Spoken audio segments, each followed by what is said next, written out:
Hi, my name's Julie Meek. I'm a sports dietitian, and today we're going to cook something that is super delicious, very easy, and something you can prepare in 5 minutes, and it's pizza scrolls. So pizza scrolls are something that you might ordinarily buy at a bakery that would be perhaps a little bit too high in fat, but these ones are fantastic. They're high in protein, they've got lots of calcium, and they've got some good antioxidants from the tomato sauce that we're going to put in as well. The ingredients are really simple. So we've simply got yogurt, flour, cheese, and pasta sauce. So most of us would have those in the pantry. So to start with, we put 4 cups of flour into the mixing bowl, and that is self-raising flour. If you don't have self-raising flour and you've got plain, you could easily use that as well with a little bit of baking powder. So the first thing we do once we've got that in there is then put the yogurt in. Now the yogurt that we're using today is actually a Greek natural yogurt.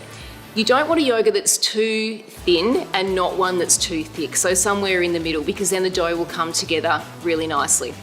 So simply put the yogurt into the flour and have a bread and butter knife handy close by, because you're going to use that to mix the dough. You're also going to get your hands a little bit dirty, so be prepared for that. So the yogurt goes in, and then we mix it around. Once you start mixing that around, you'll notice that the dough is coming together, but it might take just a couple of minutes to form a bit of a wet ball. Don't panic if the dough does not seem to be coming together as well as you thought. If you add too much yogurt, you'll have a very wet dough and it will be virtually impossible to put it together. So once it starts forming big breadcrumb kind of balls, you are going to need to put your hands in it and start making it into a ball of dough. So we'll do that now. Once you start doing this, you'll notice whether you have enough yogurt or maybe you need a little bit more. Okay, so now we have this dough that is in more or less a ball. We need to sit it there for about 5 minutes. No longer than that, but it just gives the dough a chance to prove a little bit and to get a little bit fluffy, and then from there we'll put it onto the board. So now we have our little bowl of dough. This is a single recipe. So it's ingredients, the 4 cups of flour and the 1 cup of yogurt. If you're feeding a family, then you might actually want to double this recipe. So you would end up with a much bigger ball of dough. So let's get that out onto a floured board, and now what we're going to do is roll it into a rectangle shape. Now I will say at this point that the rectangle may not be perfect. Don't stress about that, as long as in some format, and then we can have a longer side and a shorter side so we can actually roll it up quite well rather than a circle. So we'll take it out of the bowl, just use a little bit of flour, it doesn't matter what kind it is, whether it's self-raising or plain. Sprinkle that really well on your board, because you don't want to be in the position where you cannot get this dough off the board, and I've had that plenty of times. Also, whatever you're choosing to roll with, put some flour on there as well. I've got a really heavy rolling pin which is made of marble, because sometimes you need a bit of power behind that when you're rolling out this dough, but whatever you've got.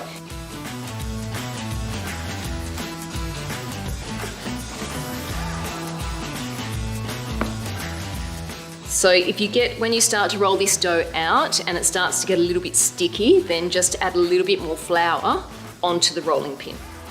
Okay, whatever shape your dough happens to be in, this is about the thickness that you want. So if we were to measure that with a ruler, you'd probably find that it would be about 1 to 2 millimeters thick. Thicker than that, it's not good. So let's keep it nice and thin. So here we have our dough. Now that's actually ready to dress up. So we have some pasta sauce. It doesn't really matter which pasta sauce you have, whatever's in the pantry. And when you're putting this onto your dough, make sure that you don't overload it. If you put too much of this sauce onto the dough, you end up with a really wet scroll, and that will be really difficult to roll up.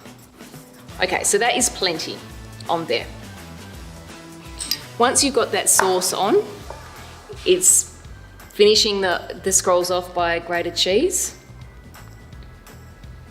And you won't need any more than about 1/2 to 3/4 of a cup depending on whether you've made a single or a double dough. It's tempting to put a lot of cheese on here, but you don't really need to because it really goes oozy once it's in the oven. So now we have the pasta sauce on the dough, followed by the grated cheese, and now we're actually ready to roll up. Whatever end is longest, that's where you need to start. So for this one, we'll start from this end.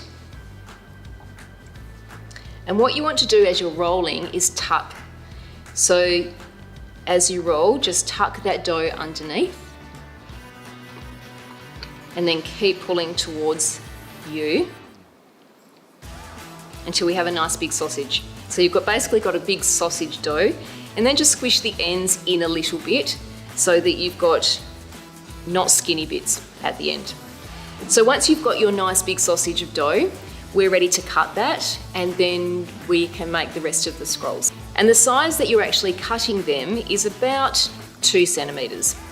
It does depend a little bit on how big you want your scrolls to be, but that's generally speaking a pretty good size. So this one has actually made 9, but you might make them a bit thinner or a bit fatter, and you might have a bit more or less, but that is our dough ready to put on the baking tray. So the next bit is really simple, and that is picking up the pieces of the scroll that you've just cut. The ideal thing when you're putting these onto a tray is to put them really close together, snugs them up a little bit because they actually like to be together, and they don't dry out on the edges if you do that. But right now, these are ready to go into the oven. So what you need is a 180-degree oven, or maybe slightly less than that if you have a fan forced, and then they just get popped in there for about 20 minutes. Keep an eye on them. Some, if your oven's really hot, might take a little bit less or a little bit more. So now these guys are actually ready to put in. So now we have our baked scrolls. They smell absolutely delicious. That waft of pasta sauce, pizza, cheese has all come together in these scrolls.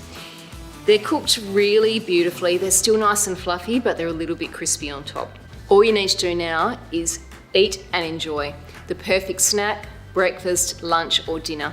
These are the pizza scrolls.